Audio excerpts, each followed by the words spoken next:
Olvídenlo todo. Las historias de libros de texto, los documentales pulidos. La historia no es un camino claro, sino un rompecabezas lleno de piezas que no encajan.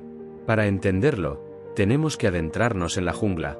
No hablo de las ruinas que ya conoces, no hablo de Chichén Itzá o de Tikal.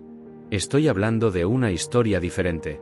La que yace oculta, envuelta en enredaderas, bajo un manto verde tan denso que ni siquiera el sol puede penetrarlo. Un lugar que era solo una leyenda. La Ciudad Blanca, también conocida como la ciudad del dios Mono, en las profundidades de la Mosquitia hondureña.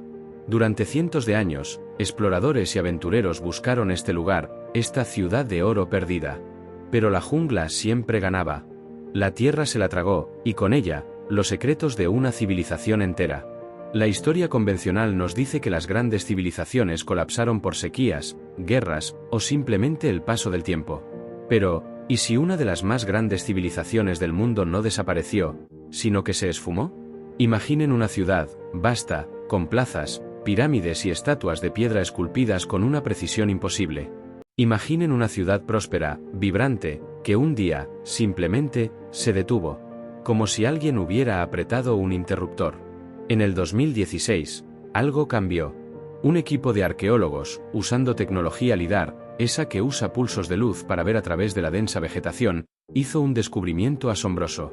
Lo que esperaban que fuera un pequeño asentamiento, resultó ser un complejo masivo, con más de 60 estructuras, pirámides, montículos y una plaza central.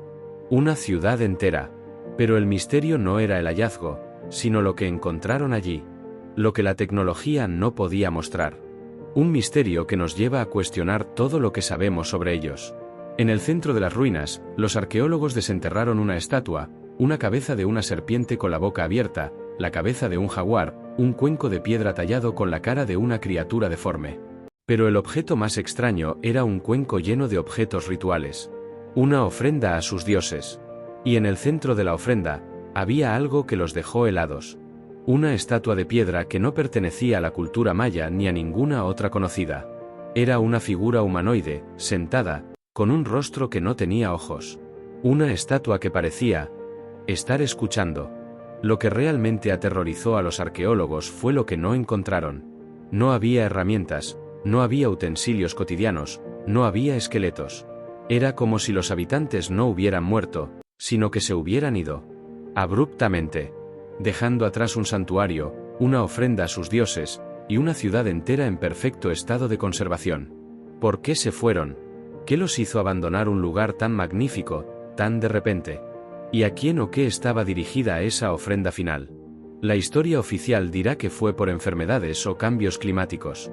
Pero la realidad de la jungla es mucho más extraña y perturbadora. Los locales cuentan historias de una maldición, de una enfermedad que los consumió hasta desaparecer, una enfermedad tan extraña que nadie la podía entender. El equipo de arqueólogos que encontró la ciudad, muchos de ellos regresaron enfermos. Una enfermedad parasitaria llamada leishmaniasis. Pero esa es la explicación racional. La explicación que no nos deja con preguntas. Este es el verdadero rompecabezas. Una ciudad que desapareció, una ofrenda inexplicable y un rastro de enfermedad que parece más una advertencia que una coincidencia. ¿Se enfrentaron a algo que los obligó a huir, dejando todo atrás? ¿O fue algo que se llevaron con ellos? Si te atraen los misterios que no tienen una respuesta fácil, si te gusta cuando la historia oficial se desmorona ante un enigma, entonces este canal es para ti. Suscríbete y activa la campana para que no te pierdas el próximo capítulo, donde desentrañaremos un manuscrito tan extraño que es indescifrable, y tan inquietante que ha aterrorizado a los mejores criptógrafos del mundo. Si te quedaste con la boca abierta con lo de la ciudad perdida, prepárate. Porque a veces, el misterio no está en lo que no encontramos, sino en lo que encontramos y no podemos entender. Hoy, vamos a abrir un libro que nadie ha podido leer. Un texto que ha dejado a los mejores criptógrafos, lingüistas y genios de la historia con una sola palabra en la punta de la lengua: miedo. Hablo del manuscrito Voynich. Un libro de más de 200 páginas, escrito a mano, ilustrado con dibujos de plantas que no existen, constelaciones que nadie ha visto y figuras humanas bañándose en extraños ríos verdes. El manuscrito apareció en 1912, cuando un librero lo compró en Italia. Dentro había una nota. Decía que perteneció al emperador Rodolfo II de Bohemia, que creía que había sido escrito por un monje del siglo XIII, Roger Bacon. Un genio, pero un hombre conocido por sus extraños experimentos. Desde entonces, el Voynich ha sido la obsesión de todos. La CIA, el FBI, los criptógrafos de la Segunda Guerra Mundial, incluso la NASA. Todos intentaron descifrarlo. Todos fallaron. Su caligrafía es tan fluida que parece un idioma real. Cada palabra tiene una estructura. La frecuencia de las letras sigue patrones lingüísticos, pero las palabras en sí no se parecen a nada conocido. Algunos dicen que es un cifrado. Otros, que es un engaño elaborado. Pero la mayoría no puede ignorar el pánico que sube por la columna vertebral al ver sus dibujos. ¿Qué muestran esos dibujos? Plantas que parecen sacadas de un planeta alienígena. Raíces que parecen cerebros. Hojas que se retuercen en formas imposibles. Después, tenemos las ilustraciones astronómicas. Un sol que llora, estrellas conectadas por tubos, constelaciones que simplemente no existen en el cielo que conocemos. Pero lo que de verdad eriza la piel son los folios biológicos. Pequeñas figuras humanas, en su mayoría mujeres, con vientres hinchados y cuerpos fusionados. Y luego, esos extraños estanques. Piletas conectadas por tuberías, como un sistema digestivo, donde estas figuras se bañan. Es un cuadro de pesadilla, algo que no podemos explicar. Los que se han dedicado a estudiarlo han sentido lo mismo. Una extraña sensación de que el libro no es solo un código, sino algo más. Una especie de advertencia. Algunos teóricos creen que el manuscrito Voynich no es un código, sino una codificación de la mente. Que es el registro de una enfermedad mental o una visión psicodélica de un genio torturado. Otros, que es un mensaje de una civilización perdida o incluso, de otro mundo. Pero lo más inquietante es que, con la tecnología de hoy, la inteligencia artificial más avanzada tampoco ha podido descifrarlo. La IA lo lee, identifica los patrones, pero no puede asignarle un significado. Lo reconoce como un idioma, pero un idioma de la nada. El misterio se profundiza con la reciente datación por carbono. El manuscrito Voynich fue escrito entre 1404 y 1438. Es decir, se hizo en la época medieval. Y eso es lo que asusta. ¿Cómo es que un hombre, en la Edad Media, podría haber imaginado algo que desafía la botánica, la astronomía y la biología de su tiempo? Y aquí está la doble caída de la que les hablé. La primera caída es el enigma del manuscrito. Un libro indescifrable. La segunda es lo que esto implica. ¿Es una falsificación magistral que ha burlado a la historia por siglos? ¿O es una ventana a un conocimiento que existió en el pasado, pero que fue tan peligroso que tuvo que ser ocultado de la forma más extraña imaginable? Que el autor no quería que el libro se perdiera, pero tampoco que nadie lo entendiera. La respuesta podría estar en la desesperación por entenderlo, en la obsesión que provoca en todos los que lo ven. Quizás el manuscrito no es un mensaje, sino la caja de Pandora. Un objeto que, una vez abierto, desata un tipo de conocimiento que no estamos listos para manejar. El enigma del manuscrito Voynich nos enseña que el pasado no es solo una línea de tiempo. Es una serie de secretos. Y en el próximo capítulo, vamos a la cuna de la civilización, la antigua Sumeria, para preguntarnos, ¿y si los dioses no eran dioses, sino algo mucho más cercano a nosotros? Prepárense para una de las historias más extrañas jamás contadas. Desde el misterio en el aire en la Ciudad Blanca hasta las pesadillas ilustradas del manuscrito Voynich, hemos estado lidiando con los misterios del pasado. Pero ahora, vamos al origen. A la cuna de la civilización. Sumeria. Y a un enigma que se ha mantenido durante milenios. Los Anunnaki. Los que, del cielo a la tierra vinieron.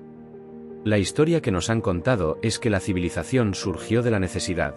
Que el hombre inventó la agricultura, la escritura, la rueda, por pura necesidad. Pero los sumerios tenían otra historia. Una que está grabada en tablillas de arcilla con escritura cuneiforme. Dicen que no inventaron nada. Que sus dioses se lo dieron todo. Y no hablaban de dioses etéreos, sino de seres que vivían entre ellos. Los Anunnaki. Imaginen que tienen una sociedad que, de la noche a la mañana, pasa de la nada a la civilización. De repente, tienen astronomía precisa, agricultura avanzada, escritura, leyes, matemáticas. ¿Cómo pasa esto? Los sumerios tenían una respuesta muy clara. Vinieron de otro lugar. De un planeta lejano, el que ellos llamaban Nibiru. Llegaron a la Tierra para extraer oro. Y para hacer el trabajo, mezclaron su esencia con la de los seres primitivos de la Tierra. El resultado fuimos nosotros. La humanidad. Hechos, según sus relatos, para servir a estos dioses. La historia oficial descarta esto como mitología. Leyendas. Pero, ¿y si miramos las tablillas de cerca? Hablan de seres altos, con alas. A menudo se les representaba como si llevaran trajes espaciales. Hablaban de un líder llamado Enki, que era un científico. Hablaban de batallas aéreas entre los dioses, de la creación de la humanidad en un laboratorio, de una gran inundación, un diluvio que casi lo destruye todo. ¿Les suena familiar? Son las mismas historias que se encuentran en el Antiguo Testamento y en el mito del diluvio universal de otras culturas. Pero en Sumeria, los detalles eran más técnicos. Por ejemplo, describen con precisión la órbita de los planetas, muchos de los cuales no se podían ver a simple vista. Describen la órbita de Nibiru, y la forma en que su planeta causó cataclismos en la Tierra cada vez que se acercaba. ¿Pura imaginación? ¿O un recuerdo de un conocimiento que no debería haber existido en esa época? El misterio no es solo lo que dicen las tablillas, sino la insistencia con la que lo decían. Era historia, no mitología. Sus dioses no eran seres abstractos. Eran sus maestros, sus creadores. Eran sus reyes. La línea entre mito y realidad se difumina hasta desaparecer. Y la doble caída es clara. La primera es la historia de los Anunnaki, que ya es bastante extraña. La segunda es lo que implica. Si esta historia tiene una pizca de verdad, entonces nuestra visión de la historia está completamente equivocada. No evolucionamos. Fuimos creados. O al menos, modificados. Esto no es una teoría de la conspiración. Son las palabras que los propios sumerios grabaron. Palabras que hablan de una historia mucho más extraña y más perturbadora que la que nos enseñan.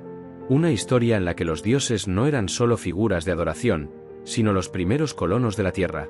Y su partida, un enigma. El misterio de los Anunnaki nos hace preguntarnos, ¿y si la historia de la humanidad es la historia de otra especie? Y lo que es más importante, ¿si la hemos olvidado? En el próximo capítulo, vamos a movernos miles de años en el futuro, hasta el año 1908, para explorar un misterio que no está grabado en piedra, sino en un vacío. El misterio de un evento tan masivo que podría haber borrado una ciudad entera del mapa. Y nadie sabe por qué. Hemos viajado a la jungla de Honduras y a la cuna de la civilización.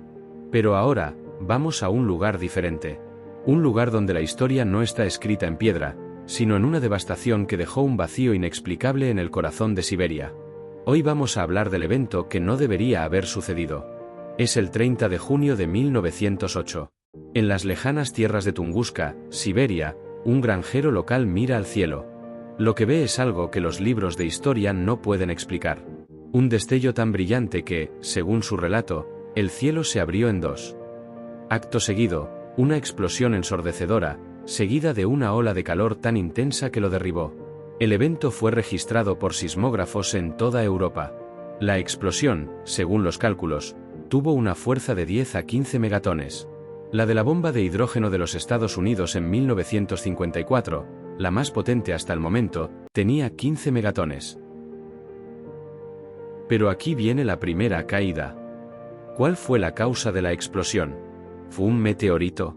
Sería la explicación lógica. Pero hay un problema, un gran problema.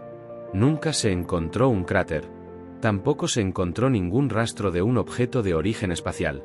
No se encontró fragmento de meteorito. Nada. Es como si el objeto hubiera explotado a varios kilómetros de altura. La explosión arrasó 80 millones de árboles en una superficie de más de 2.000 kilómetros cuadrados. Los árboles caídos apuntaban hacia afuera, como los rayos de un sol. Esto confirmó que el epicentro fue una explosión en el aire. Pero, ¿por qué?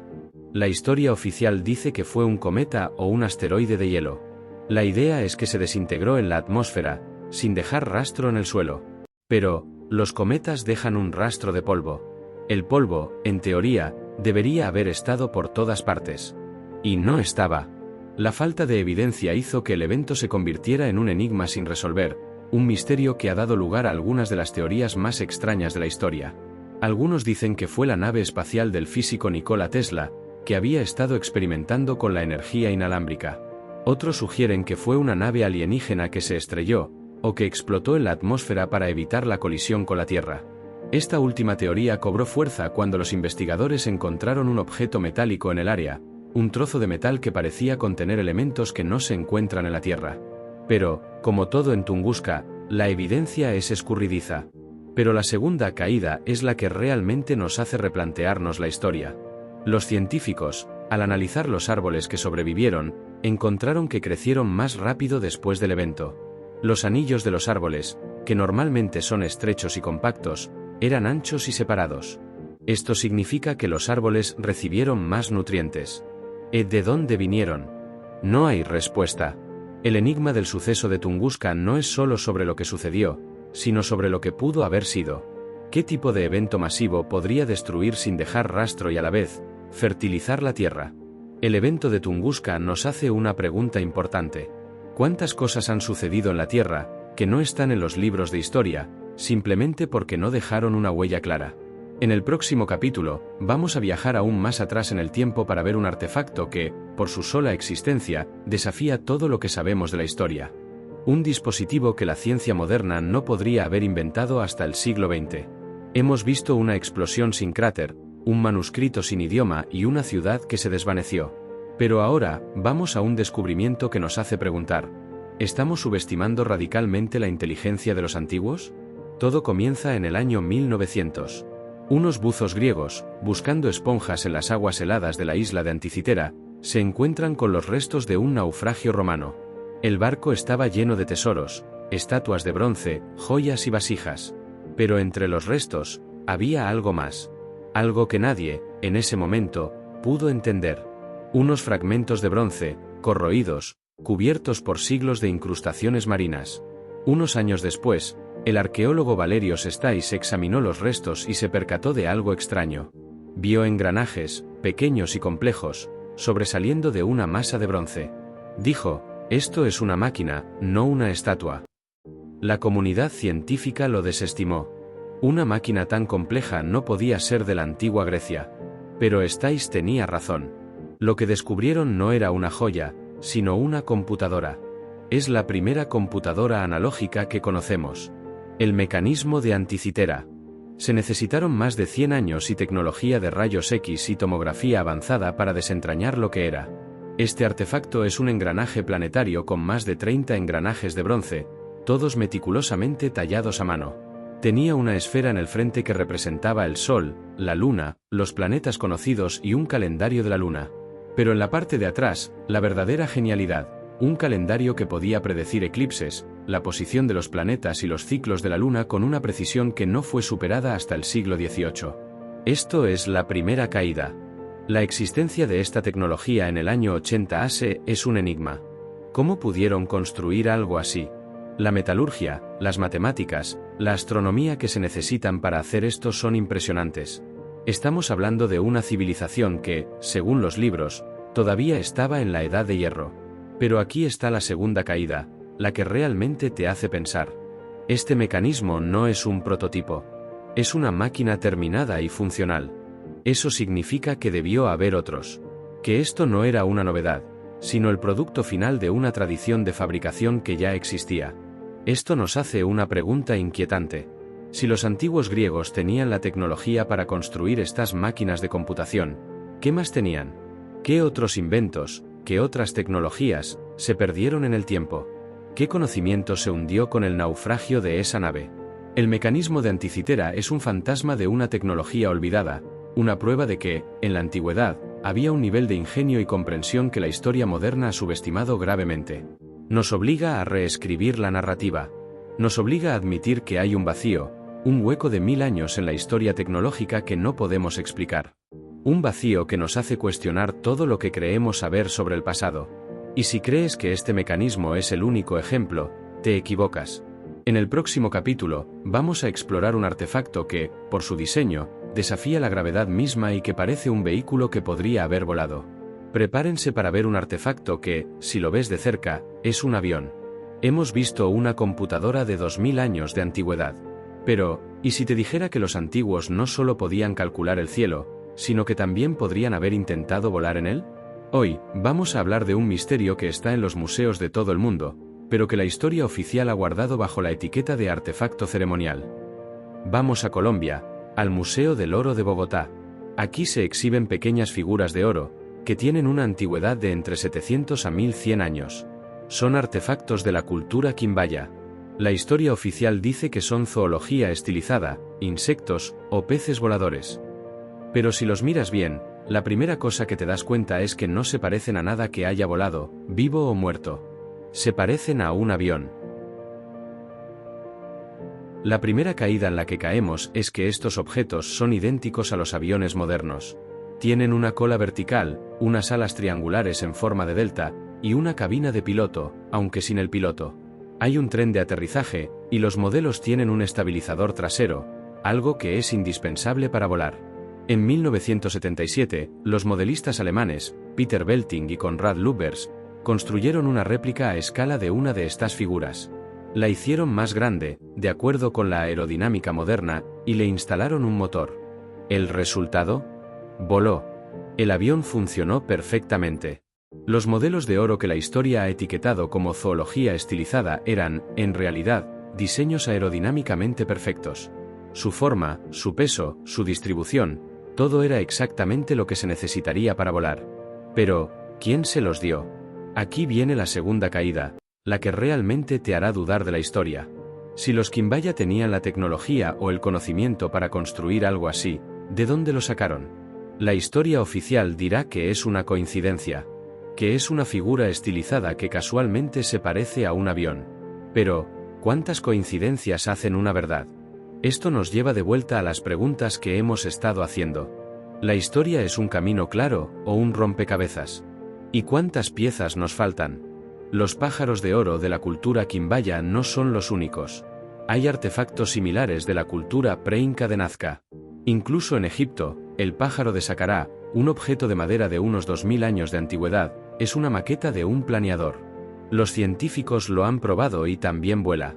Todo esto nos hace una pregunta inquietante. ¿Hubo, en el pasado, una civilización que tenía el conocimiento para volar? ¿Una civilización que no dejó rastro, solo un par de modelos?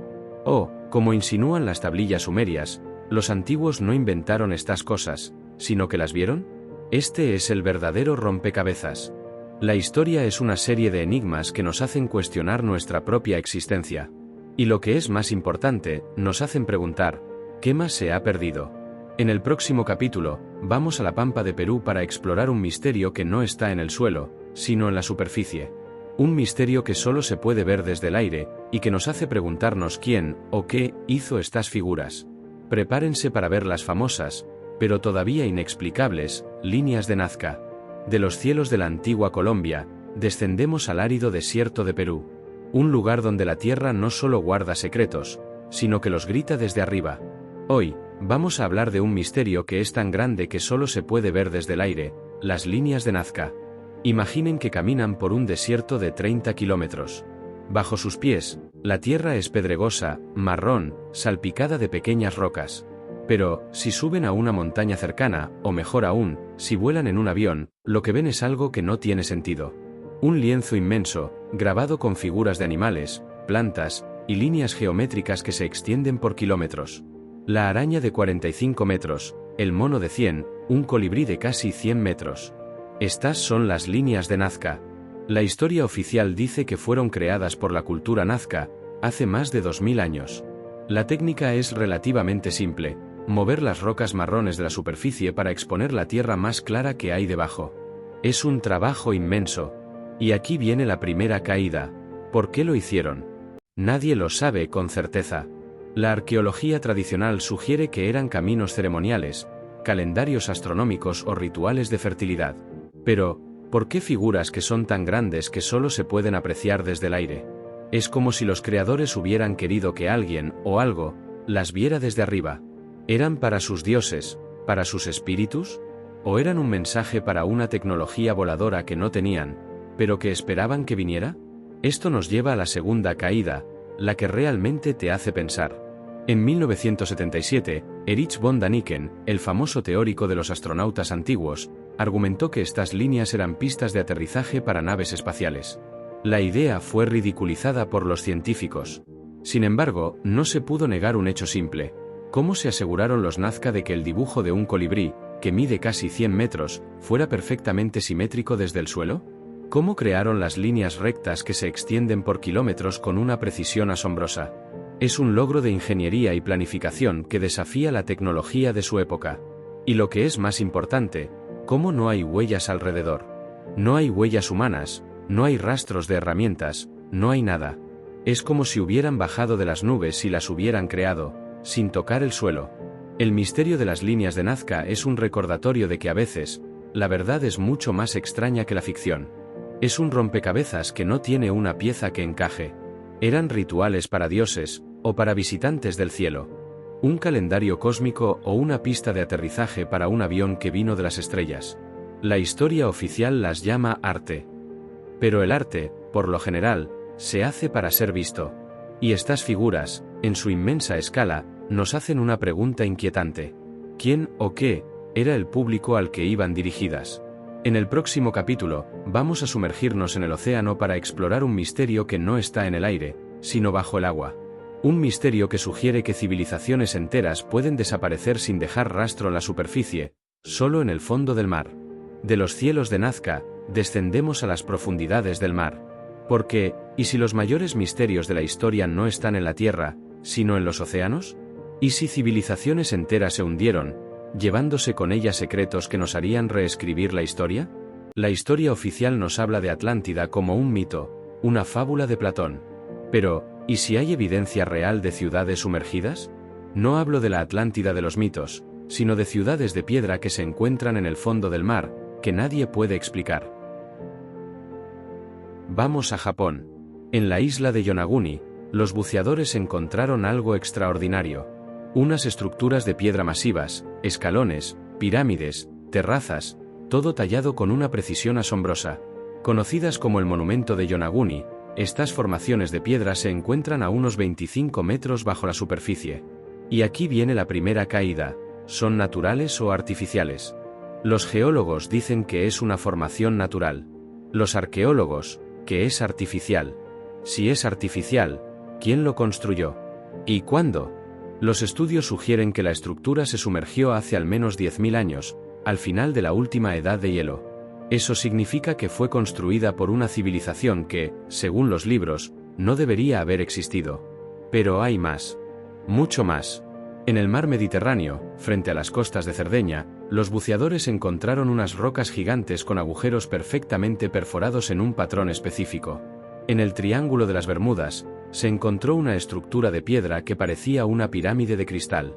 Y en el Golfo de Cambay, en la India, se encontraron los restos de una ciudad entera, con una antigüedad de 9.500 años, que estaba sumergida a 40 metros de profundidad. La historia oficial nos dice que la civilización, la agricultura, la escritura, empezaron hace unos 6.000 años. Pero si estas ciudades tienen entre 9.000 y 10.000 años de antigüedad, entonces hay un hueco de 3 o 4.000 años en la historia que no podemos explicar. Y aquí está la segunda caída. ¿Qué pasaría si estos son los restos de una civilización prediluvio? Una civilización que fue borrada del mapa por un cataclismo, de la que solo quedaron leyendas como la de la Atlántida? El misterio del océano sumergido nos hace una pregunta importante. ¿Y si la historia de la humanidad es como un iceberg? Que solo vemos la punta, lo que está sobre el agua. Pero que la verdadera historia, la más profunda, la más fascinante, está bajo la superficie, esperando ser descubierta. ¿Y qué secretos se llevaron al fondo del mar? En el próximo capítulo, vamos a hablar de un oráculo que se burló del tiempo, y de una profecía que se cumplió de una forma tan extraña que nadie la pudo ver. Hemos explorado ciudades sumergidas y artefactos voladores. Pero, ¿y si te digo que el pasado nos advirtió sobre el futuro, y que simplemente no entendimos la advertencia? Hoy, vamos a hablar de un misterio que no está en el suelo o bajo el agua, sino en un pergamino. El oráculo de los profetas de la muerte. La historia oficial nos habla de profecías como la de Nostradamus. Pero la que vamos a examinar hoy es mucho más antigua y, quizás, más inquietante. Nos remontamos a las antiguas civilizaciones del cercano Oriente, en el año 1300 AC. En la ciudad de Nínive, una de las más grandes y poderosas del mundo, los escribas registraron un fenómeno extraño. El oráculo de la ciudad comenzó a hablar. Pero no hablaba de victorias militares o de la prosperidad de los reyes. Hablaba de una perdición que se cernía sobre el mundo. Los escribas escribieron, y del cielo, el gran ojo mirará hacia abajo, y el gran fuego pasará sobre la tierra, y las aguas se elevarán, y la tierra se abrirá, y la gente huirá, y el mundo se volverá loco, y el hombre se peleará contra el hombre, y el rey se peleará contra el rey. La historia oficial dice que esto fue una profecía sobre una guerra civil o un desastre natural. Pero aquí viene la primera caída, y si la profecía no era sobre un evento local, sino sobre el fin del mundo tal como lo conocían, la profecía continuó. Describía un evento que destruiría el mundo de la civilización y lo dejaría sumergido en las aguas, y se apagaría la luz por 300 años. Y eso fue exactamente lo que sucedió. Aproximadamente en el año 1200 AC, una serie de desastres, que los historiadores llaman el colapso de la Edad de Bronce, acabó con todas las grandes civilizaciones. Los imperios se desmoronaron, las ciudades fueron incendiadas, las rutas comerciales se cortaron y la escritura desapareció. El mundo entró en lo que se conoce como la Edad Oscura, que duró 300 años. La historia oficial atribuye el colapso de la Edad de Bronce a una combinación de sequías, hambruna, invasiones y cambios climáticos. Pero, ¿qué pasó con el gran ojo que miraba hacia abajo? ¿Qué pasó con el gran fuego? Lo que no nos dicen los libros de historia es que, en esa misma época, hubo un evento cósmico. Se encontraron microesferas de vidrio, que se forman por el calor de un impacto de meteorito, en el fondo del mar Mediterráneo. En el mismo momento del colapso de la Edad de Bronce. Y aquí viene la segunda caída, la que te deja sin aliento. ¿Y si el oráculo no estaba adivinando el futuro, sino simplemente reportando lo que estaba viendo? ¿Y si no se refería a una guerra o una inundación metafórica, sino que describía, con un lenguaje arcaico, la caída de un meteorito en el mar, que causó una serie de tsunamis, terremotos e incendios, lo que llevó a la destrucción de los imperios? El misterio de esta profecía no es que se cumpliera, es que el conocimiento que contenía, la advertencia que nos dio, se perdió. La historia se olvidó de que la verdadera razón del colapso de los imperios pudo haber sido un evento cósmico. El oráculo nos mostró que el pasado está lleno de secretos que se perdieron, no porque no fueran importantes, sino porque nadie escuchó la advertencia. Y si crees que esta es la única historia perdida, te equivocas. En el próximo capítulo, vamos a la biblioteca más famosa del mundo antiguo, la Biblioteca de Alejandría, para explorar un misterio que no es sobre su destrucción, sino sobre lo que podría haber contenido. Hemos hablado de profecías perdidas y ciudades sumergidas. Pero, ¿y si te digo que el mayor misterio del mundo antiguo no es lo que se perdió en una batalla, sino lo que se perdió en el tiempo? Hoy, vamos a la ciudad de Alejandría, para hablar de la biblioteca que, se dice, contenía todo el conocimiento del mundo. La historia oficial nos dice que la biblioteca de Alejandría fue destruida por un incendio, por los romanos, por los árabes, por los cristianos, por quien quieras. Se convirtió en el símbolo de la tragedia intelectual, el lugar donde se perdieron el conocimiento y la ciencia de los antiguos.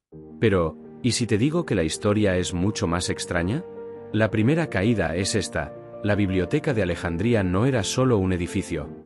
Era un centro de investigación, un lugar donde los mejores pensadores, científicos y filósofos del mundo antiguo venían a trabajar. Contenía, se dice, más de 500.000 manuscritos. Y la historia oficial nos dice que todo se perdió. Pero, ¿y si te digo que no se perdió todo? Los manuscritos de la biblioteca se copiaron. Existían copias en otras partes del mundo. Por ejemplo, los textos de Euclides, los de Arquímedes, los de Ptolomeo. No se perdieron. Se encontraron en otros lugares. Lo que nos hace una pregunta: ¿qué conocimiento, que no se podía encontrar en ningún otro lugar, estaba en la biblioteca? Y aquí viene la segunda caída, la que te deja sin aliento. Se dice que la biblioteca de Alejandría contenía los secretos de la Atlántida, los escritos de los magos egipcios, la historia de los Anunnaki. Se decía que contenía los manuscritos de una civilización que era mucho más avanzada de lo que nos atrevemos a admitir. Se dice que la biblioteca tenía un mecanismo que podía predecir los terremotos. Unas máquinas que podían construir estatuas que se movían y hablaban. Unos manuscritos que hablaban de una medicina que podía curar cualquier enfermedad. Pero la historia de la biblioteca que se incendió es la historia que se nos cuenta. Es la historia que nos permite ignorar la verdadera pregunta: ¿por qué se ocultó el conocimiento? Hay una teoría, que es mucho más inquietante que un incendio, y que la historia no nos quiere contar. Es la teoría de que la biblioteca de Alejandría fue destruida de forma deliberada, no por una guerra, sino para borrar cierto conocimiento. Se dice que los escritos que hablaban de la verdadera historia, de la civilización prediluviana, de la que no se podía explicar, fueron eliminados. Que no fue un accidente, sino una purga. El misterio de la biblioteca de Alejandría es que no es una tragedia, sino un enigma. ¿Y si el conocimiento no se perdió, sino que fue ocultado? En el próximo capítulo, vamos a hablar de un mapa que nadie pudo dibujar, un mapa que contenía la geografía de un mundo que no se conocía en esa época.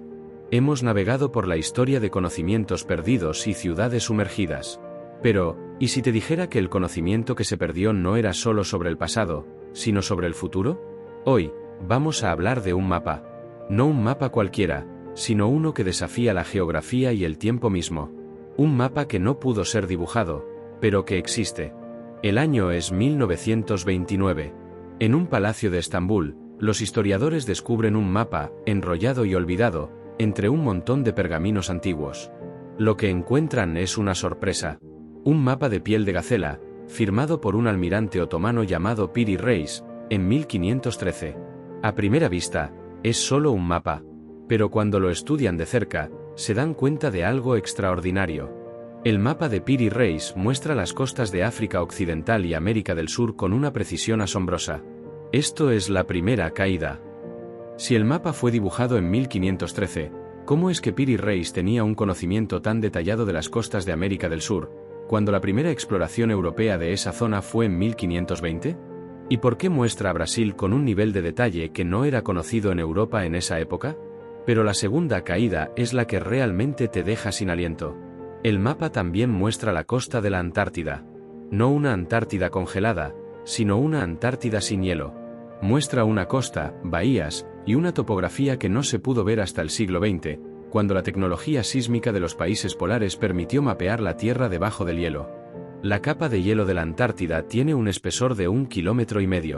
Eso significa que el mapa de Piri Reis se basó en un conocimiento de la Antártida que era imposible de tener en esa época, a menos que la Antártida no estuviera congelada. Y según los geólogos, la última vez que la Antártida estuvo libre de hielo fue hace más de 15.000 años. El almirante Piri Reis admitió que su mapa no era original. Dijo que lo compiló a partir de 20 mapas antiguos, incluyendo algunos que databan de la época de Alejandro Magno. Y aquí está el verdadero enigma. ¿De dónde vinieron esos mapas? ¿De dónde vino el conocimiento para cartografiar el mundo con una precisión que no se lograría hasta miles de años después? La historia oficial descarta el mapa de Piri Reis como un enigma. Pero nosotros no. Porque nos obliga a enfrentar una pregunta inquietante. ¿Hubo, en el pasado, una civilización que no solo cartografió el mundo, sino que lo hizo en un tiempo en el que no debería haber sido posible?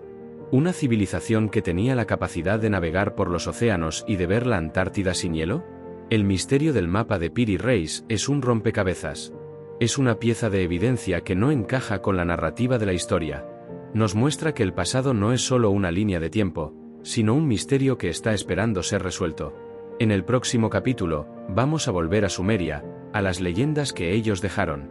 Pero esta vez, vamos a hablar de algo que no eran dioses, sino monstruos. Seres que se movían entre ellos, y que estaban más cerca de lo que crees. Hemos visto mapas de mundos que no deberían existir. Pero, ¿y si te digo que los antiguos no solo tenían mapas de la Tierra, sino también de la vida? Hoy, vamos a regresar a Sumeria, a la cuna de la civilización, para hablar de un tema que la historia oficial ha guardado bajo la alfombra, los monstruos.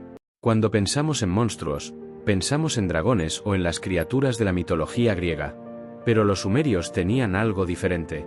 En sus tablillas de arcilla, hablaban de seres que no eran ni animales ni humanos. Eran seres híbridos. Hombres pez, hombres toro, hombres león. Y la historia oficial nos dice que estas criaturas son el resultado de la imaginación de los antiguos, de la misma forma que pensamos en los centauros o en los faunos. Pero aquí viene la primera caída.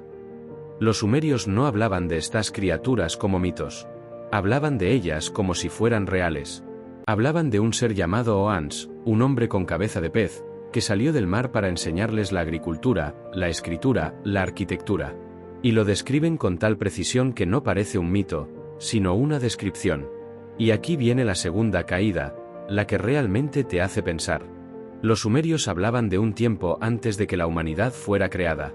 Hablaban de un tiempo en el que la Tierra estaba habitada por seres híbridos, por monstruos. Decían que estos seres eran el resultado de los experimentos de sus dioses, los Anunnaki.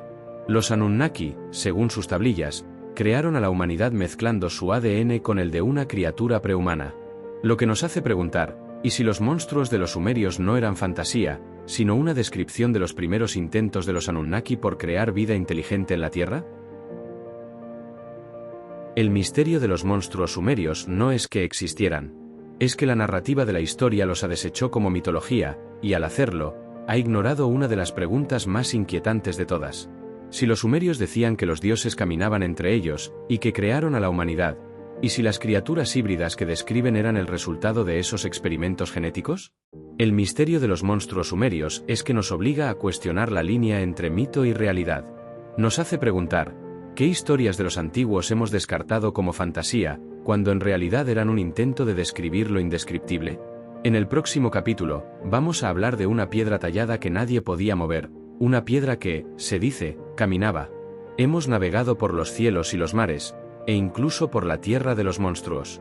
Pero ahora, vamos a un misterio que no está en el aire, sino en el suelo. Un misterio que ha dejado a los ingenieros y científicos modernos con una sola pregunta en la mente. ¿Cómo? Hoy, vamos a hablar de una piedra que se movía por sí sola. Viajamos a la isla de Pascua, en medio del vasto océano Pacífico. Aquí, los antiguos Rapa Nui tallaron unas cabezas de piedra gigantescas, conocidas como los Moai. Hay más de 800 Moai en la isla, algunos de los cuales pesan hasta 86 toneladas y miden 10 metros de altura. Y aquí viene la primera caída. ¿Cómo los movieron desde la cantera hasta sus plataformas ceremoniales? La historia oficial nos dice que usaron troncos de árboles, cuerdas, y la fuerza bruta de cientos de hombres para mover las estatuas. Pero hay un problema, un gran problema. La isla de Pascua, en el momento en que se construyeron los Moai, estaba completamente deforestada. No había suficientes árboles para mover 86 toneladas de piedra a lo largo de kilómetros. Y aquí viene la segunda caída, la que realmente te deja sin aliento.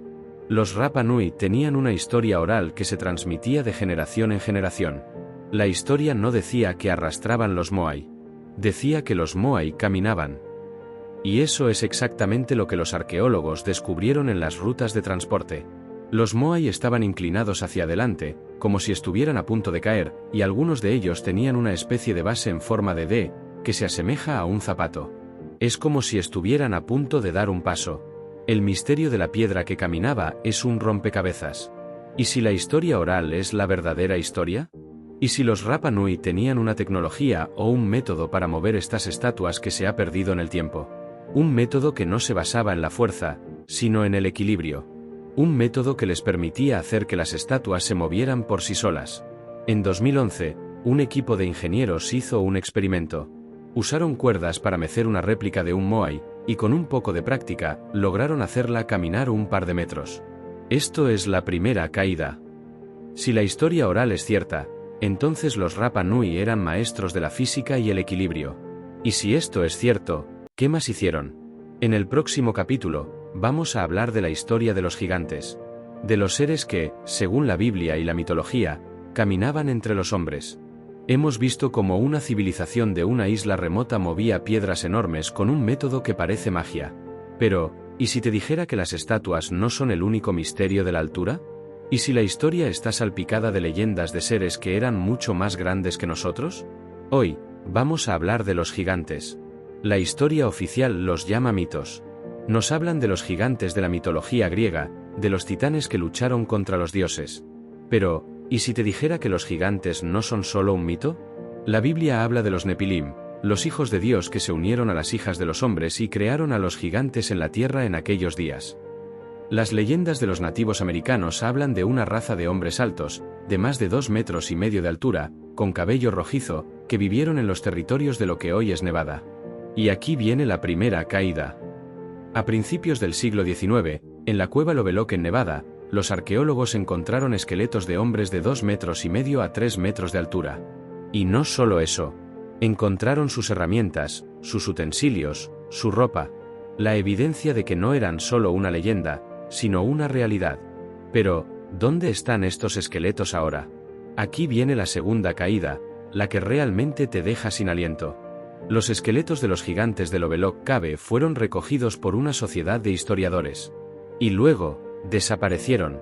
Se dice que el Instituto Smithsoniano los tomó, los estudió, y luego los perdió. El instituto lo niega, pero la evidencia de los esqueletos existe en los libros de la época.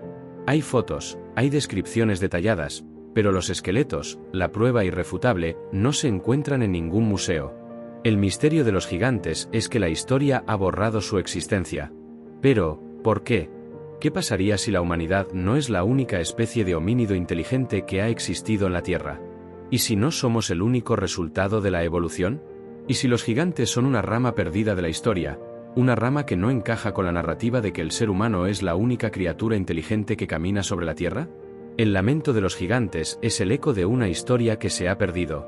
Una historia que se ocultó. Nos obliga a cuestionar lo que sabemos sobre nuestros propios orígenes. En el próximo capítulo, vamos a volver a los mayas, a una civilización que construyó un universo en ruinas. Pero esta vez, vamos a hablar de la desaparición más extraña de la historia. Hemos hablado de gigantes, de mapas imposibles y de la ciudad perdida de la jungla maya. Pero, ¿qué pasó con esa civilización? Hoy, vamos a hablar de uno de los misterios más grandes y aterradores de la historia, la desaparición de los mayas.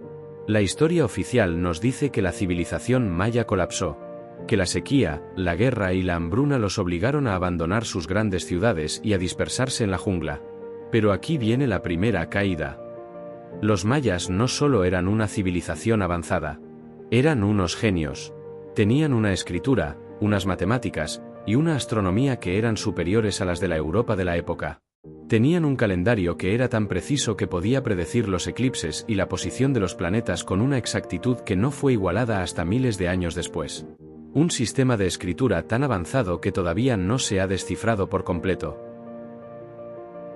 Y aquí viene la segunda caída, la que realmente te hace pensar. Los mayas no desaparecieron. Simplemente se esfumaron. No hay evidencia de una gran guerra, de una invasión, o de una epidemia masiva que los matara a todos. Las ciudades fueron abandonadas de forma gradual. No hay esqueletos, no hay sangre, no hay rastros de lucha. Es como si una sociedad entera hubiera decidido, de un día para otro, hacer las maletas e irse. Pero, ¿a dónde? La historia oficial nos dice que la hambruna y la guerra civil los obligaron a abandonar sus ciudades. Pero, ¿y si te dijera que los mayas, en sus textos, hablaban de una razón diferente? Los mayas, en sus escritos, hablaban de un momento en el que los dioses se fueron.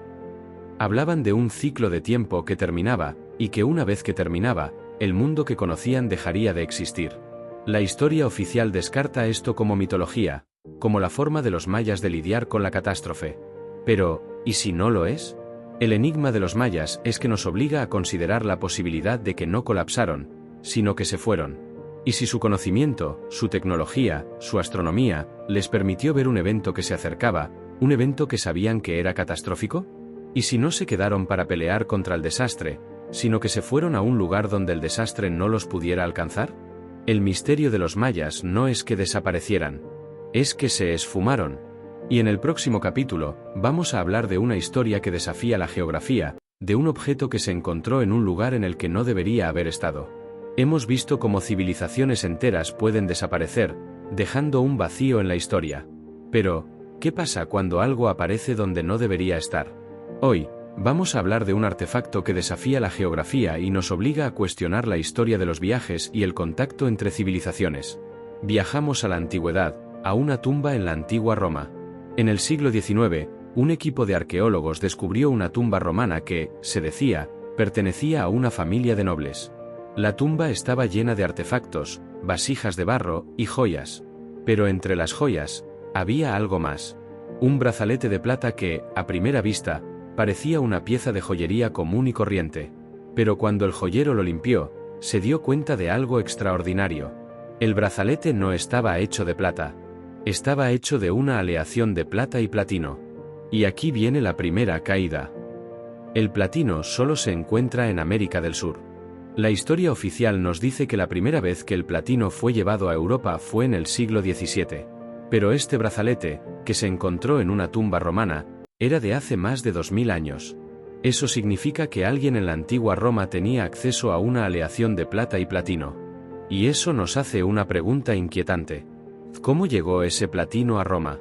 La historia oficial nos dice que no hubo contacto entre el viejo y el nuevo mundo hasta el siglo XV. Pero este brazalete, esta pequeña pieza de evidencia, nos obliga a cuestionar esa narrativa. ¿Hubo viajes transoceánicos en la antigüedad? ¿Hubo contacto entre civilizaciones que la historia ha borrado de los libros? Aquí viene la segunda caída, la que realmente te hace pensar. Los romanos, en sus textos, hablaban de una tierra de nadie, de una tierra más allá del océano. Y no hablaban de una tierra mítica, sino de una tierra que sabían que existía. El enigma del brazalete de plata y platino es que nos muestra que la historia no es tan simple. Es una prueba de que, en la antigüedad, el mundo era mucho más pequeño de lo que nos atrevemos a admitir. Es una prueba de que hubo viajes, hubo contacto, y hubo una historia que se perdió. El misterio de este brazalete es que nos obliga a reescribir la narrativa. Nos obliga a admitir que hay un vacío, un hueco de 1000 años en la historia de los viajes y el contacto entre civilizaciones que no podemos explicar. Un vacío que nos hace cuestionar todo lo que creemos saber sobre el pasado. En el próximo capítulo, vamos a hablar de una piedra que se parece a la piedra de Rosetta, pero que en lugar de descifrar la historia, la complica. Hemos visto cómo un pequeño brazalete de plata y platino puede desbaratar la historia de los viajes. Pero, ¿qué pasa cuando la historia se complica con una piedra? Hoy, vamos a hablar de una inscripción que, en lugar de descifrar el pasado, lo hace más enigmático. Viajamos al desierto de Nuevo México, a un lugar llamado Mystery Stone. En 1980, un arqueólogo amateur, David H. Kenny, descubrió una roca inusual, un enorme monolito que tenía inscripciones talladas en ella. A primera vista, la roca parecía tener jeroglíficos. Pero cuando la estudiaron de cerca, se dieron cuenta de algo extraordinario. La inscripción no era de un idioma nativo americano, ni de un idioma conocido en América. La inscripción era en un idioma semítico antiguo, el mismo que se usaba en el Medio Oriente, con la adición de símbolos del alfabeto fenicio. Y aquí viene la primera caída. ¿Cómo es que una piedra con una inscripción semítica antigua terminó en un desierto de Nuevo México? La historia oficial nos dice que los primeros exploradores del Nuevo Mundo fueron los españoles en el siglo XVI. Pero esta piedra, la Mystery Stone, es mucho más antigua. Se estima que tiene más de 2000 años. La inscripción en la roca ha sido traducida, y su mensaje es aún más enigmático.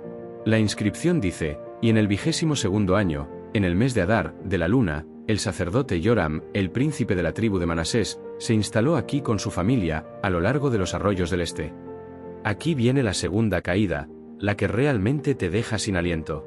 La tribu de Manasés es una de las 10 tribus perdidas de Israel, que desaparecieron en el exilio asirio en el siglo VIII a.C. La inscripción de la Mystery Stone sugiere que, al menos una de las tribus, no se perdió, sino que viajó a través de los océanos, y llegó a lo que hoy es Nuevo México. La historia oficial descarta la Mystery Stone como una falsificación. Pero, ¿y si no lo es? ¿Y si la historia de las tribus perdidas es la historia de una migración que la historia ha borrado de los libros?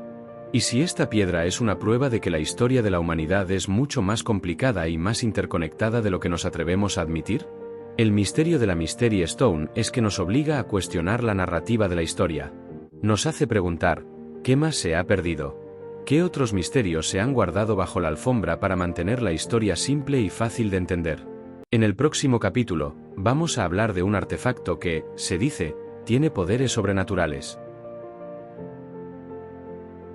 Hemos desentrañado mapas imposibles y piedras que reescriben la historia de las migraciones. Pero ahora, vamos a un misterio que no tiene que ver con la historia, sino con la magia. Hoy, vamos a hablar de los cráneos de cristal. La historia oficial nos habla de los cráneos de cristal como una falsificación. Se encontraron a finales del siglo XIX y principios del XX en México y América Central, y se decía que eran de la antigüedad azteca o maya. El cráneo de cristal más famoso es el de la familia Michieges. Un cráneo de tamaño real, tallado en una sola pieza de cristal de cuarzo, que se encontró en una ruina maya en Honduras en la década de 1920. Y aquí viene la primera caída.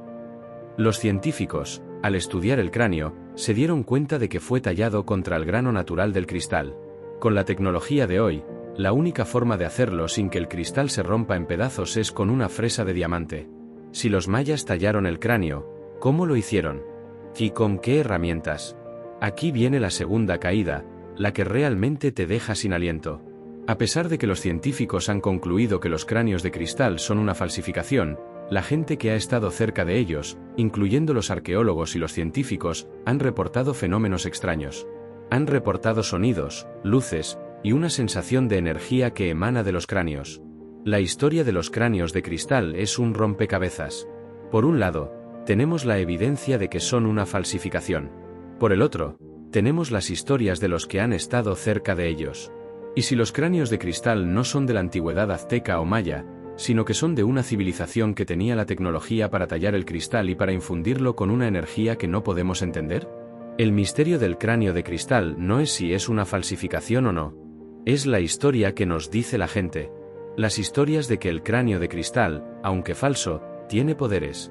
Esto nos obliga a cuestionar la línea entre la ciencia y la superstición. ¿Y si los antiguos, a través de una tecnología que se ha perdido, crearon objetos que eran más que solo objetos? ¿Y si los cráneos de cristal, a pesar de que la ciencia los descarta, son una prueba de un conocimiento que no estamos listos para entender? En el próximo capítulo, vamos a la antigua tumba de un monarca que desafió a la muerte. Una tumba que se encontró abierta, pero que no fue robada. Hemos explorado los poderes de los cristales y la tecnología perdida. Pero ahora, vamos a un misterio que no está en un objeto, sino en un vacío.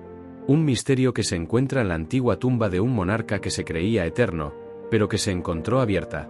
Viajamos a la antigua Roma, a la tumba del rey Porsena. La historia oficial nos dice que fue un rey etrusco que vivió en el siglo VI a.C. La leyenda dice que cuando murió, fue enterrado en una tumba tan grande que se le llamó el laberinto de Porsena. La tumba estaba llena de tesoros y protegida por un complejo sistema de túneles. Y aquí viene la primera caída. El historiador romano Plinio el Viejo escribió sobre la tumba, pero no de la forma que esperarías. Dijo que la tumba del rey Porsena fue encontrada completamente abierta y que su cuerpo había sido retirado. No había signos de saqueo, no había rastros de ladrones, y la tumba no estaba dañada. Simplemente estaba vacía. Pero los historiadores no hablan de esto. Lo descartan como una leyenda. Aquí viene la segunda caída, la que realmente te deja sin aliento. La historia no solo dice que la tumba estaba vacía, sino que el cuerpo del rey Porsena fue robado por un ser que vino del cielo. No un ladrón, sino un ser que no era humano. El texto dice que el ser se llevó el cuerpo del rey Porsena porque había hecho un pacto con él. Un pacto para darle vida eterna, pero no en la tierra, sino en otro lugar. El misterio de la tumba vacía de Porsena es que nos obliga a cuestionar la línea entre la historia y la mitología. ¿Y si la historia de que su tumba estaba vacía no es una leyenda, sino una forma arcaica de describir un evento que no se podía explicar? El misterio de la tumba de Porsena es un rompecabezas. Es un recordatorio de que la historia está llena de enigmas que no se pueden resolver con la ciencia y la lógica. Nos obliga a considerar la posibilidad de que no estamos solos. Y en el próximo capítulo, vamos a la antigua tumba de otro monarca. Pero esta vez, no para hablar de una tumba vacía, sino de un misterioso ritual. Hemos visto una tumba vacía que sugiere un misterio sobrenatural. Pero, ¿qué pasa cuando la historia está llena de rituales que no tienen sentido? Hoy, vamos a la antigua tumba de un monarca que se creía eterno, para hablar de un ritual que no podemos entender. Viajamos a la antigua Roma, a la tumba del rey Porsena. La historia oficial nos dice que fue un rey etrusco que vivió en el siglo VI a.C. La leyenda dice que cuando murió, fue enterrado en una tumba tan grande que se le llamó el laberinto de Porsena. La tumba estaba llena de tesoros y protegida por un complejo sistema de túneles. Y aquí viene la primera caída. El historiador romano Plinio el Viejo escribió sobre la tumba, pero no de la forma que esperarías. Dijo que la tumba del rey Porsena fue encontrada completamente abierta y que su cuerpo había sido retirado. No había signos de saqueo, no había rastros de ladrones, y la tumba no estaba dañada. Simplemente estaba vacía. Pero los historiadores no hablan de esto. Lo descartan como una leyenda. Aquí viene la segunda caída, la que realmente te deja sin aliento. La historia no solo dice que la tumba estaba vacía, sino que el cuerpo del rey Porsena fue robado por un ser que vino del cielo. No un ladrón, sino un ser que no era humano. El texto dice que el ser se llevó el cuerpo del rey Porsena porque había hecho un pacto con él. Un pacto para darle vida eterna, pero no en la Tierra, sino en otro lugar. El misterio de la tumba vacía de Porsena es que nos obliga a cuestionar la línea entre la historia y la mitología. ¿Y si la historia de que su tumba estaba vacía no es una leyenda, sino una forma arcaica de describir un evento que no se podía explicar? El misterio de la tumba de Porsena es un rompecabezas. Es un recordatorio de que la historia está llena de enigmas que no se pueden resolver con la ciencia y la lógica. Nos obliga a considerar la posibilidad de que no estamos solos. Y en el próximo capítulo, vamos a la antigua tumba de otro monarca. Pero esta vez, no para hablar de una tumba vacía, sino de un misterioso ritual. Hemos visto cómo un ritual funerario puede dejar un enigma en una tumba. Pero, ¿qué pasa cuando el enigma no está en una tumba, sino en una estructura que nadie puede abrir? Hoy, vamos a hablar de una puerta. Una puerta que se encuentra en un desierto, que se dice que se abrió por sí sola, pero que nadie ha podido volver a abrir. Viajamos al desierto de Perú, cerca de la frontera con Bolivia. Aquí, se encuentra una estructura de piedra que parece una puerta. Es una estructura de 6 metros de altura, con una puerta más pequeña en el centro. Se conoce como la puerta de Ayumarca. Y aquí viene la primera caída. Los lugareños, la tribu Aymara, tienen una historia sobre la puerta. Dicen que es un portal a la tierra de los dioses, y que en un pasado lejano, se abrió, y los dioses regresaron al cielo. La historia oficial descarta esta puerta como una formación rocosa natural. Pero, ¿y si no lo es? La puerta está tallada en una roca que tiene un tipo de piedra diferente a la que hay alrededor. Y la puerta pequeña, en el centro, parece que fue tallada con una precisión que no se puede lograr con herramientas primitivas. Los lugareños afirman que la puerta se abre con una llave de oro, que se parece a un disco. Y cuando el disco se coloca en el centro de la puerta se abre. Y aquí viene la segunda caída, la que realmente te deja sin aliento. Un equipo de arqueólogos, que estudió la puerta, descubrió algo extraordinario. Los bordes de la puerta pequeña, en el centro, tenían una marca de quemadura. Y las rocas alrededor de la puerta tenían una extraña marca, como si algo hubiera tocado la roca, la hubiera quemado y luego la hubiera derretido. Es como si algo hubiera salido de la puerta, pero nadie ha podido volver a entrar. El misterio de la puerta en el desierto es que nos obliga a cuestionar la línea entre la historia y la mitología. ¿Y si la puerta no es un mito, sino un recuerdo? ¿Y si los dioses de los que hablan los lugareños no eran dioses, sino seres de otro lugar? El misterio de la puerta de Ayumarca es un rompecabezas. Es un recordatorio de que la historia está llena de enigmas que no se pueden resolver con la ciencia y la lógica.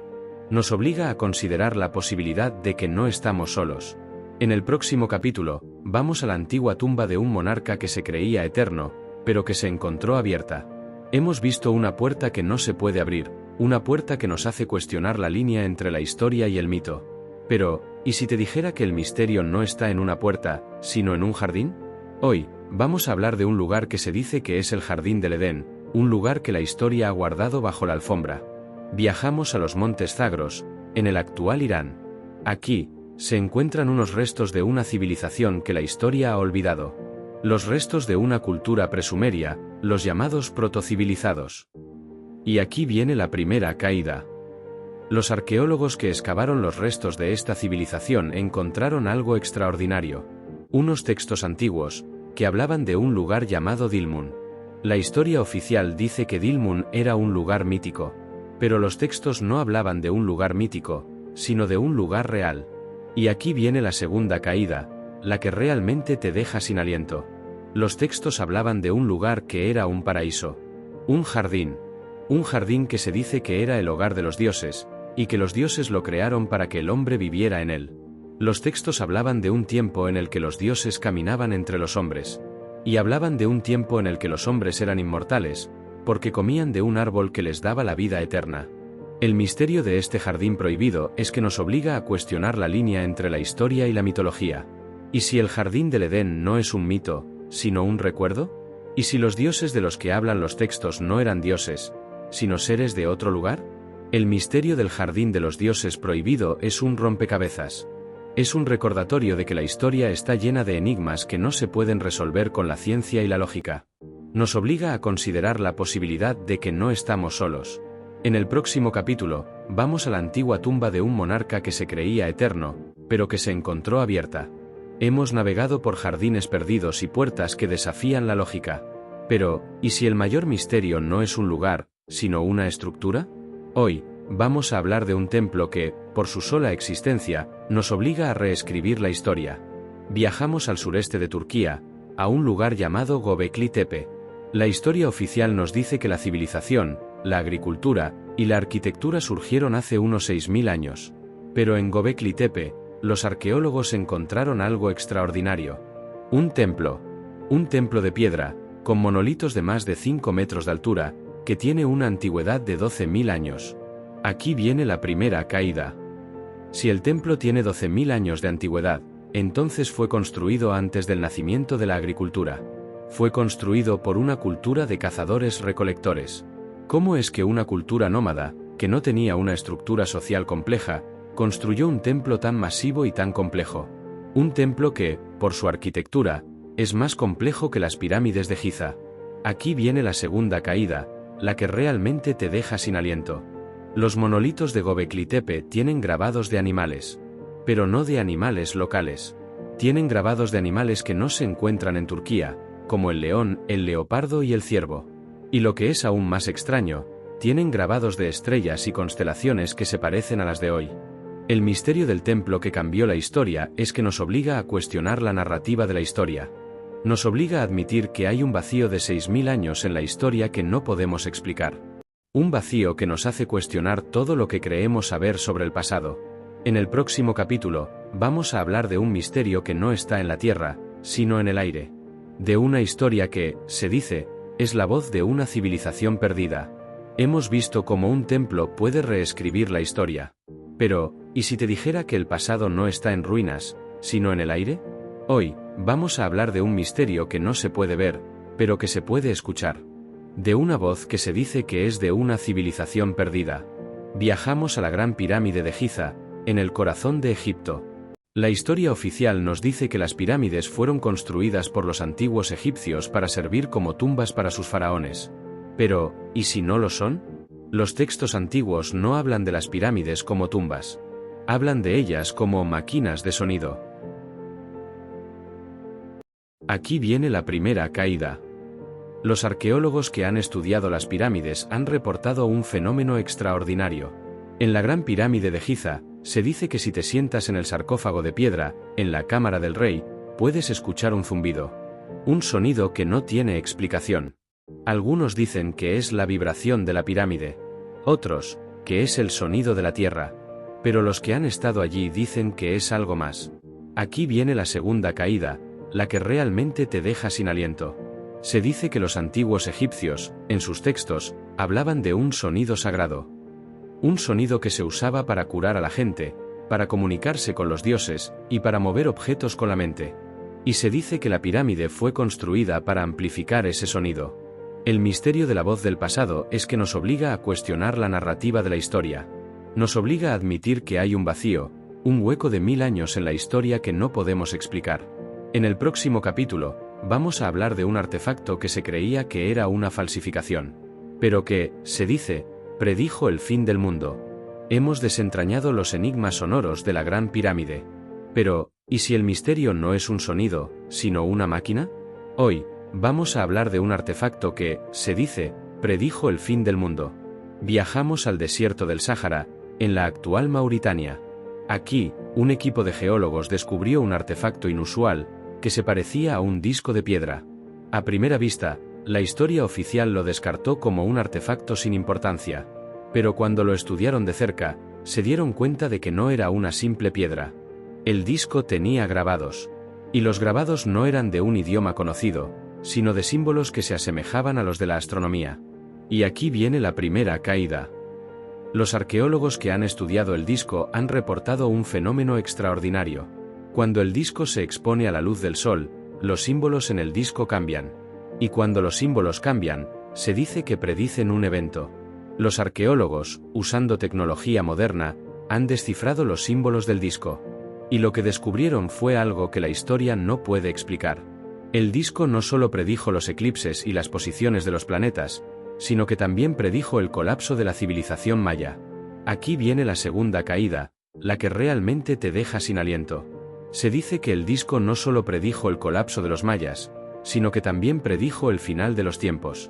La historia de la humanidad, según los símbolos del disco, es una serie de ciclos. Y cada ciclo, según los símbolos, termina con un evento catastrófico que acaba con la civilización. El disco, según los símbolos, predijo el fin del mundo en el año 2012. El misterio de la máquina que predijo el fin del mundo es que nos obliga a cuestionar la línea entre la ciencia y la superstición. ¿Y si el disco no es una falsificación, sino un artefacto que se ha perdido? ¿Y si el disco es una prueba de que, en el pasado, hubo una civilización que tenía la tecnología para predecir el futuro? El misterio del disco de Mauritania es un rompecabezas. Es un recordatorio de que la historia está llena de enigmas que no se pueden resolver con la ciencia y la lógica. Nos obliga a considerar la posibilidad de que el pasado no está detrás de nosotros, sino que se está repitiendo. En el próximo capítulo, vamos a la antigua tumba de un monarca que se creía eterno, pero que se encontró abierta. Hemos visto cómo un disco puede predecir el futuro, y cómo el pasado es una serie de ciclos que se repiten. Pero, ¿y si te dijera que el último misterio no es un artefacto, sino un evento? Hoy, vamos a hablar de un misterio que no está en la tierra, ni en el aire, ni en el mar. Un misterio que está en el corazón de la historia de la humanidad. Viajamos a la antigua ciudad de Ur, en Mesopotamia, el hogar de los sumerios. La historia oficial nos dice que Ur fue una de las ciudades más grandes y más poderosas del mundo antiguo. Pero, ¿y si te dijera que la ciudad no era solo una ciudad, sino un experimento? Y aquí viene la primera caída. Los arqueólogos que han excavado la ciudad de Ur han encontrado algo extraordinario. Unos textos antiguos, que hablaban de un momento en el que los dioses abandonaron la ciudad. Un momento en el que el gran dios Marduk, el dios patrón de Ur, se fue. Y después de que Marduk se fue, la ciudad fue abandonada. Aquí viene la segunda caída, la que realmente te deja sin aliento. Se dice que el dios Marduk, antes de irse, dejó un mensaje. Un mensaje que decía: el conocimiento que les di sobre las estrellas, sobre la medicina, sobre la agricultura, y sobre la escritura, un día, ese conocimiento será olvidado. Y cuando ese conocimiento sea olvidado, la humanidad volverá a empezar. Y en el próximo ciclo, la humanidad tendrá la oportunidad de redescubrir lo que se ha perdido. Pero si no lo hacen, los dioses no volverán. Y la humanidad morirá. El misterio de Ur es un rompecabezas. Es un recordatorio de que la historia está llena de enigmas que no se pueden resolver con la ciencia y la lógica. Nos obliga a considerar la posibilidad de que no estamos solos. Y que la historia no es solo una línea de tiempo, sino una serie de ciclos. Y que estamos en el medio de uno. En el próximo capítulo, vamos a la antigua tumba de un monarca que se creía eterno, pero que se encontró abierta. Hemos recorrido un camino largo y lleno de enigmas. Desde una ciudad perdida que se desvaneció, hasta mapas que reescriben la geografía y objetos que desafían el tiempo. Hemos visto cómo una explosión en Siberia no dejó rastro, cómo un manuscrito es indescifrable, y cómo los gigantes podrían haber caminado sobre la Tierra. Pero, ¿qué significa todo esto? La historia que nos han enseñado, la historia de libros de texto, es una línea recta, un camino claro que va desde la prehistoria hasta el presente. Nos han dicho que el pasado es una serie de eventos que tienen una explicación lógica. Pero lo que hemos descubierto juntos, a través de estos capítulos, es que la historia no es una línea recta. Es un laberinto lleno de callejones sin salida, de puertas que no se pueden abrir, y de susurros que nos dicen que la verdad es mucho más extraña de lo que pensamos. La primera caída en la que hemos caído, una y otra vez, es que la historia que conocemos está incompleta. Que hay vacíos, hay huecos, y hay misterios que la ciencia y la lógica no pueden resolver. La historia es un rompecabezas, y a veces, las piezas simplemente no encajan. Pero la segunda caída, la que realmente te deja sin aliento, es que la historia podría ser una mentira. No una mentira deliberada, sino una narrativa que se ha simplificado para que sea más fácil de entender. Una narrativa que ha borrado los enigmas, ha ignorado lo inexplicable, y ha descartado lo que no encaja. Pero la historia no es una mentira, es un misterio. Y el misterio no es un problema. Es una oportunidad. La oportunidad de cuestionar lo que creemos que sabemos, de desenterrar lo que se ha perdido, y de ver el pasado no como un museo, sino como un campo de investigación. Y eso nos lleva al último capítulo. El último capítulo de nuestra historia. Un capítulo que no habla de un enigma, sino de una revelación. Una revelación que no está en un artefacto, sino en ti. Hemos llegado al final de nuestro viaje. Hemos explorado ciudades perdidas, manuscritos indescifrables, y la posibilidad de que gigantes caminaran por la tierra. Hemos visto la historia como un rompecabezas, incompleta, llena de enigmas que la ciencia no puede resolver. Pero la mayor revelación no es un misterio del pasado. Es una revelación sobre nosotros. La historia no es un libro que se ha escrito. Es un libro que se está escribiendo. Y los autores no son solo los arqueólogos o los historiadores. Somos nosotros. El mayor misterio de la historia no es la pirámide de Giza o el manuscrito Voynich. El mayor misterio es nuestra propia capacidad de creer, de cuestionar, de investigar y de descubrir. La historia es nuestra. Y lo que hagamos con ella es nuestra responsabilidad. Podemos seguir aceptando la versión de los libros de texto, una versión simplificada y limpia, que ignora los enigmas y los misterios. O podemos aceptar el desafío de buscar lo que se ha perdido, el desafío de cuestionar lo que se nos ha dicho, el desafío de ver el pasado no como un museo, sino como un campo de investigación. Y esa es la recompensa final. La historia no es un cuento de hadas. Es un misterio.